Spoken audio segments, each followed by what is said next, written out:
Bien, una vez que hemos visto los circuitos de polarización, ¿no? Habíamos explicado de que era cómo configurar el transistor para hacerlo trabajar como amplificador, ¿no? Entonces, acá tenemos nuestro circuito de polarización por división de tensión, que como ya está comprobado, es uno de los más estables con respecto a la variación del punto Q cuando las resistencias son las adecuadas en el cálculo, ¿no? Entonces, para amplificar la señal, ¿qué se hace? Se conecta o se acopla a través de un condensador, justamente se le llama un condensador de acoplamiento, una señal de entrada, ¿no? Una señal de entrada del tiempo, ¿no? Una onda cualquiera, ¿sí? A este se le denomina condensador de entrada, condensador de acoplamiento de entrada, y nosotros esta señal la vamos a amplificar. ¿Y dónde la vamos a ver?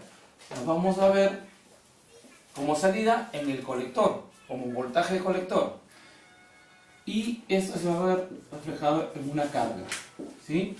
Y a la carga también la vamos a acoplar con un condensador de salida, ¿sí? Ahora, para el análisis en corriente alterna, como vamos a ver más adelante, también tenemos un llamado condensador de desacoplo, ¿no? ¿Bien? Entonces, ¿cuál es la característica de estos condensadores? La idea es de que un condensador, por su característica, nosotros sabemos que la reactancia capacitiva es 1 sobre omega C, 1 sobre 2 pi Fc. La reactancia capacitiva del condensador va a variar con la frecuencia. Entonces, la idea es de que el condensador deje pasar las frecuencias que nosotros deseamos amplificar, ¿no? Si es que la frecuencia es lo suficientemente alta, ¿qué va a ocurrir con XC? XC va a disminuir y esto se va a comportar como un cable, ¿sí? Y entonces toda la señal se va a acoplar a la impedancia de entrada del transistor. ¿Ya? Vamos a verlo dentro de un rato con un ejemplo, ¿sí? ¿Y qué ocurrirá para continua? Nosotros sabemos que si la continua es la frecuencia cero, ¿no? Si la frecuencia es cero, la impedancia es bastante alta. Entonces, prácticamente, si yo quiero hacer el análisis solamente de corriente continua, prácticamente en continua los condensadores están en circuito abierto. Es como si me quedara con la parte azul, nada, ¿no? Bien. Entonces, en el caso del condensador de salida, es lo mismo, ¿no? El voltaje del colector que está aquí, para que se acople completamente a la salida, esto necesita ser un cable. Entonces, debemos de calcular un valor de condensador de tal modo que a esta frecuencia sea lo suficientemente pequeño para que todo el voltaje de acá pase a la resistencia, ¿no? A ver, un ejemplo, ¿no? O ¿cómo se analiza esto? Por decir, tenemos mi voltaje de entrada.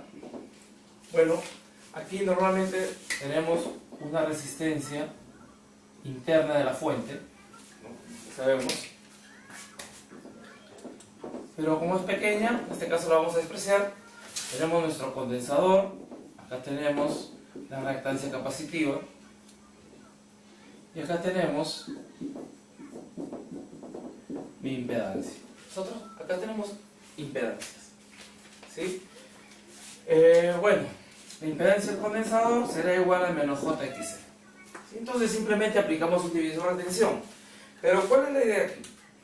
Que para que toda esta tensión, o sea, la mayoría de esta tensión caiga sobre la impedancia de entrada,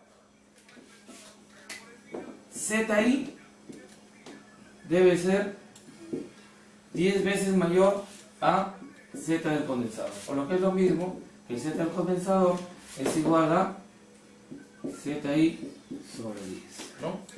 0.1 ZI. ¿Y cómo comprobamos esto? B sub 0, por ejemplo, B sub 0 sería igual por división de tensión, voltaje de entrada por ZI sobre ZI más Z del condensador.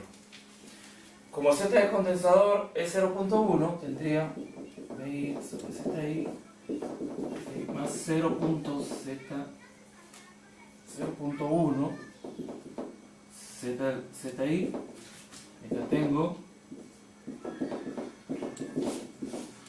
1.1, sería que el voltaje sub 0 sería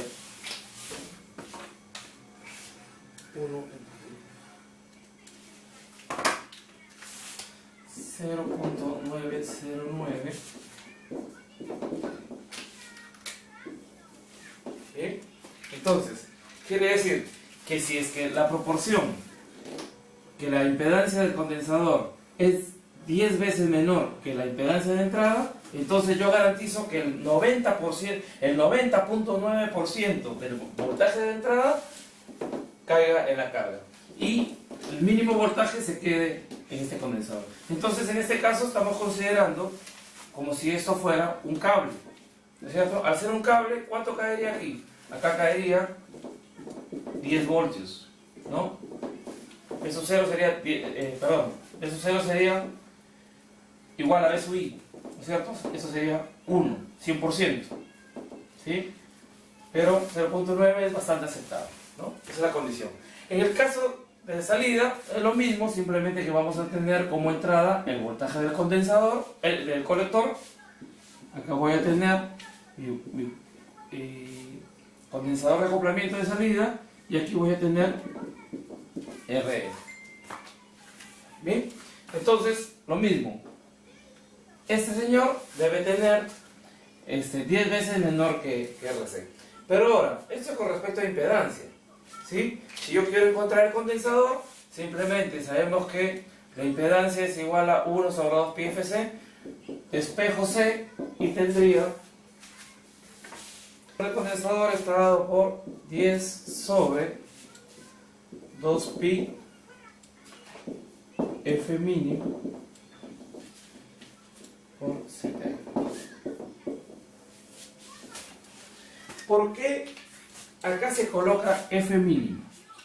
Por decir, si yo quisiera amplificar una señal de audio, ¿no? Una señal audible, nosotros sabemos que el rango de frecuencia de la señal audible está entre 20 Hz y 20 kHz. ¿Sí?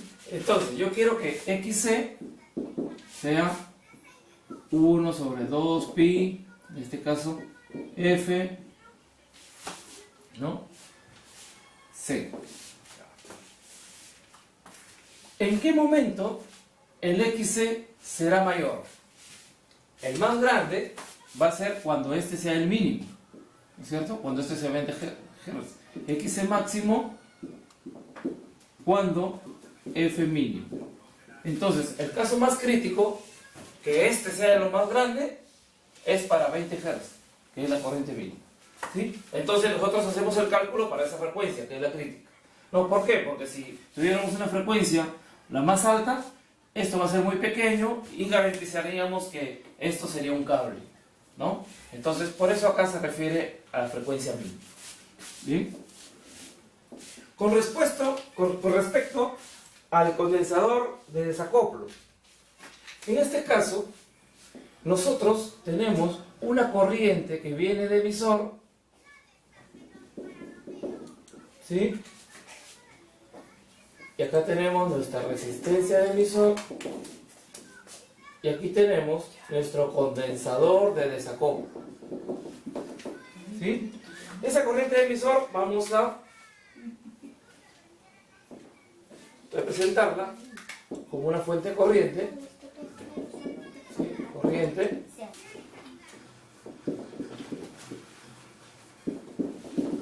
Bien. Entonces vamos a representar la corriente de emisor como una fuente corriente. Acá tenemos la resistencia de emisor. Acá vamos a tener, bueno, esto va a tener la impedancia, esto va a ser la impedancia de emisor, su impedancia de emisor, y esto vamos a tener una impedancia de colector, ¿sí? Entonces, la idea es de que la mayor cantidad de corriente pase por aquí, prácticamente, significa que esto se va a hacer un cable, y la menor cantidad de corriente pase por acá, ¿cierto? Entonces, acá es corriente colector. Si yo quiero calcular la corriente de colector, por divisor de corriente digo I por impedancia contraria, ZE sobre ZE más ZC, ¿no? La condición era de que el ZC debe ser 0.1 veces menor, o perdón, 10 veces menor que la impedancia de emisor, ¿no? Entonces acá tenemos que la corriente de emisor ZE más 0.1 ZE, tengo I sobre 1.1, ¿no? Esto me salía que es 0.909.